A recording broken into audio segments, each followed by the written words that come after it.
People who just up and left one day and started a new life. What was your experience like? I'm about to do this on Friday with only a suitcase cause I've been fired and homelessness is coming. Any suggestions on where to go? Undefined. Also, I live where I work, so that's why I was facing homelessness on Friday. Also, these are all great tips and may look into and do that after I leave where I currently am, hopefully on my own terms. Try that almost homeless subreddit. You got this. I did this a year and a half ago. Best thing I've ever done. Moved from Western New York to Arizona. It was tough at first with trying to get on my feet. And when pandemic started. But it's easier to do than most people think. I believe most people don't do it because of the unknown and scared of change. For me, I'm happier than I've ever been. I have a really good paying job. The best paying job I've ever had actually. And the first job I've ever had that I enjoy going to. I'm 34, so that's saying something. And to live where I live. Views of mountains. Beautiful as just a dream come true. Everyone moving to Arizona. I did get a job before moving to Phoenix in January. But I did up and go with no friends or family out here.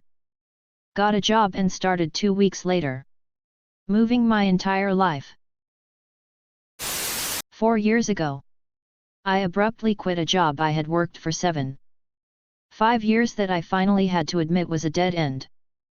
I got a job at a lodge in a national park flipping burgers for minimum wage. I didn't know a single person there when I moved. But it quickly led to traveling to amazing places like Alaska and making lots of friends from all over the world. The experience gave me the confidence to really pursue my career goals. And last year I finally got my dream job. Nothing good happens in your comfort zone. Undefined. To answer some questions that are coming up. I'm working as an illustrator and designer for the national parks. It was a really difficult road. Working crappy kitchen jobs and working/volunteering on the side to build my resume. Financially. Working seasonally can be difficult. And I was scraping by for a few years until I got my current job. It was the right choice for me. But maybe not for everyone. Nothing good happens in your comfort zone. That hit me pretty hard. I'm definitely not a risk taker. And I crave stability. But someday maybe I'll take the plunge and do something spontaneous like dropping everything and moving somewhere new and exciting. One can dream. Someone once told me. To get something you don't have. You have to do something you haven't done before. It helps to think of the goal when you first step out of your comfort zone. I did this last year. Granted, I stayed in the same state. It was terrifying and exciting all rolled into one. I quit my job without having another one. Sold my house without having a home. Packed everything my son and I owned and moved 3 hours away. Best decision ever. It made me feel like I could do it again if I ever wanted to. The world is so big. So it was empowering. Undefined. It made me feel like I could do it again if I ever wanted to. I think that's a very important line there. Having done it before. You know you can always do it again in the future. I'm sure that gives a peace of mind knowing that. I grew up this way. I went to 10 different schools. Moving and restarting doesn't even faze me. My wife has lived in this same town since she was 2. She knows everyone and everyone knows her. It seems odd to me. A year ago, me and my partner were addicted to drugs, living in a little room. Depressed with no motivation, so we just up and left. Today we are in our own place in the country with steady jobs, and I have never been happier. Undefined. And yes, we are clean. I'm extremely happy for you. I congratulate you. I congratulate you on congratulating them. 3 years ago I moved from London, UK to Alberta, Canada. Best decision of my life. London is a very lonely city, especially when you're introverted. I never made any real close friends. And it's so insanely expensive that even with a great job I didn't have much money left to go out and enjoy life. And I lived in a small, awful shared apartment where the only space to myself was a probably 20 sq Fort room, Oregon smaller. It is an amazing city, but it didn't work for me. Since being in Alberta I've made some close friends and met the love of my life. I finally have savings and a realistic prospect of buying a house one day. I live in a huge 2-bedroom apartment by myself. I live near the Rockies, so I do a good amount of hiking. I've been tubing and ice skating with friends. Pre-COVID I started going to a new gym and on the first session had people saying hi. Probably could have been friends if COVID hadn't hit. Not to mention it's so sunny. The cold is extreme, but I will never miss the grey and rain of England. I moved here with a 2-week Airbnb reservation. $5,000 to survive off and no real plan. No jobs prospects. Just the knowledge I could book a flight home if needed. Somehow it all ended up working out. Edit. I'm stupid and was tired when I wrote this, so I estimated the sides of my room in London, then added instead of multiplying. The room was probably more like 70 square feet. I came here through IEC, which is a reciprocal working holiday program for young people that many countries participate in. The US doesn't participate. This post was very black and white. London is really amazing. I had a lot of great times there. I do miss a lot, but ultimately it wasn't for me. Alberta has its issues, as everywhere does. And the economy is struggling with the oil stuff. Canada isn't some utopia. I have happened to make a good life for myself here and I personally love it.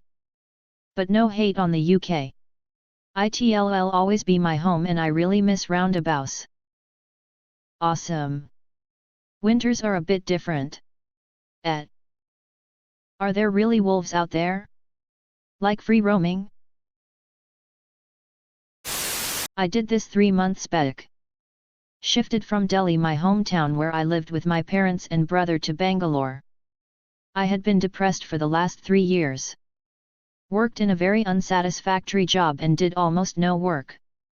Then in March this year had a manic episode of bipolar I where I spent all my savings on useless stuff. Almost got married to a woman I barely knew and quit my job. I was jobless with no money and having panic attacks every day, remembering the speep I did and said when I was manic. Also thanks to COVID every problem became 10x. I was suicidal most of the time. Months later I did get a job, but the pay was meager. One fine day, 8 months later, I fought with my brother and I had had enough. So later that night packed some of my stuff and booked my flight to Bangalore and quit my job. After 2 months of struggle I got a new job with almost thrice the income.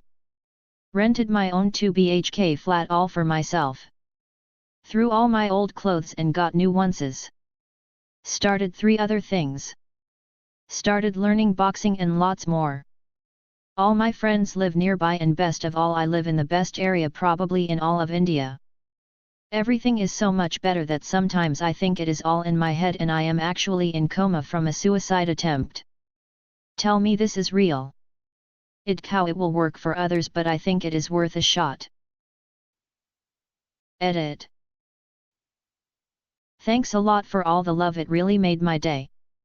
There is a lot of concern of this being a sign of me being manic again.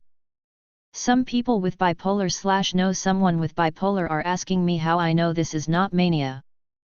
These are the steps I am taking. Hopefully it helps someone.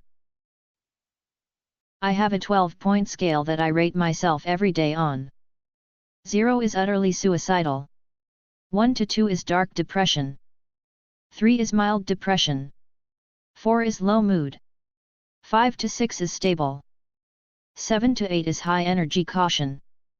9 to 10 is hypomania. 11 to 12 is paranoid mania. When I came to Bangalore on an impulse I was 4 then 5 to 6 and hovered at 7 to 8 and sometimes 9. I take regular therapy sessions. At least 4 times a month from a clinical psychologist trained in dealing with bipolar. She regularly accesses and checks signs of mania/depression. Whenever I reach 8/9 on the 12-point scale I contact my psychiatrist to make sure I don't climb higher. He prescribes olanzapine anti-mania drug as SOS. He initially told me to take it every day but that drug beeps up my emotions/energy so I tightly monitor my mood and take it SOS in consultation with him.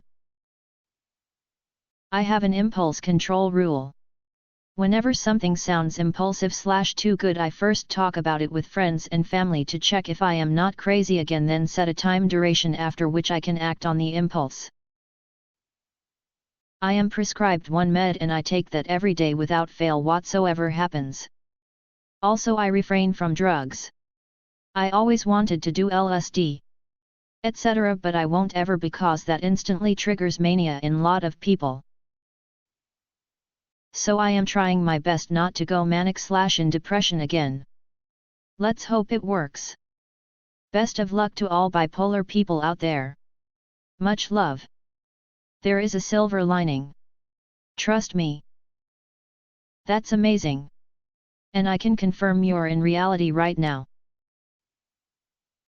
Or can you? I was 26 years old. Divorced. And living in Saudi Arabia, my home country, with extremely religious cult-like family. As a woman, you can imagine what an absolute beeping nightmare that was. This was before any of the reformations of dear MBs in the country. The guardian system made it near beeping impossible to break free from an abusive household. I didn't know what to do. I had a good degree. I spoke English like a native. After a failed suicide attempt, I decided it was time to finally leave this hellhole. So on December 30th, 2014, with nothing more than my legal documents, a suitcase, and a carry-on, I crossed the causeway to Bahrain with the help of friends and got on a plane to the United States. It's been over 6 years. I was numb until I landed on American soil. Once I could breathe the air of freedom, I broke down. I was taken advantage of my first year in this country. I received death threats, hate mail, temper tantrums from my mom that finally culminated in her telling me that I was dead to her and to never contact her again. I couldn't work for a whole year. Even after. It took 8 months to find a job and it paid speep. I was homeless. I rented a room from a murderer. He did his time though. Lots of weird speep. Then in the last 2 years my life really began. I found my hobbies. I found myself. I found a new family. My dog and I hike and travel a lot. Then I met the love of my life and he has joined our wonderful little pack. I miss family. I miss certain aspects of my culture. I feel bad for not trying to make more of a change. I feel like a coward sometimes. But I just wanted to live. I didn't want to be a hero or a martyr or a dissident. I literally just wanted the freedom to be able to go out of my house whenever I wanted to without someone interrogating me like some kind of criminal. I wanted to be able to accept a job and not have to have my father give his consent so I can work. I wanted to adopt a dog. Go on hikes. Travel the world. Fall in love. I didn't want to stay in my father's house waiting until a man feels sorry enough for me to add me to his collection of wives. I was 26 and divorced. Women my age in my culture don't get single eligible bachelors. Those are reserved for the 16 to 21-year-olds. Don't feel bad about anything. You absolutely did the right thing. There was no future for you back home.